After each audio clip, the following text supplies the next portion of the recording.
لکھنے والے نے کمال کر دیا۔ دنیا کے پہلے موبائل کا بنیادی کام صرف کال کروانا تھا، اور موبائل کی اس پہلی نسل کو فرسٹ جنریشن کا نام دیا گیا۔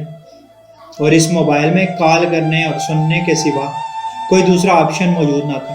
ایس ایم ایس یعنی سینٹ میسج کا آپشن جب موبائل میں یعنی سیکنڈ جنریشن میں ایڈ ہوا تو اس کو 2G کا نام دیا گیا۔ پھر جس دور میں موبائلز کے ذریعے تصاویر بھیجنے کی صلاحیت بھی حاصل کر لی گئی تو اس ایج کے یعنی تھرڈ جنریشن کا نام دیا گیا۔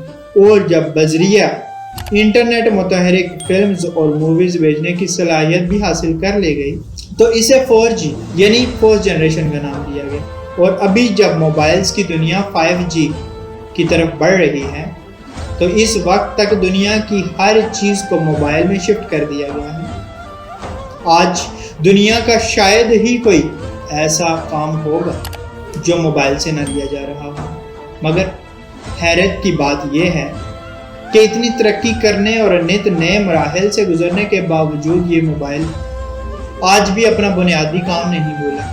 آپ کوئی گیم کھیل رہے ہوں یا فلم دیکھ رہے ہوں، انٹرنیٹ سرچنگ کر رہے ہوں یا ویڈیو بنا رہے ہوں، الغرض موبائل پر ایک وقت میں مثلاً 10 کام بھی کر رہے ہوں، لیکن جیسے ہی کوئی کال آئے گی موبائل فوراً سے پہلے سب کچھ چھوڑ کر آپ کو بتاتا ہے کہ آپ کی کال آ رہی ہے یا سنیں، اور وہ اپنے اصل اور بنیادی کام کی خاطر باقی سارے کام ایک دم روک لیتا ہے۔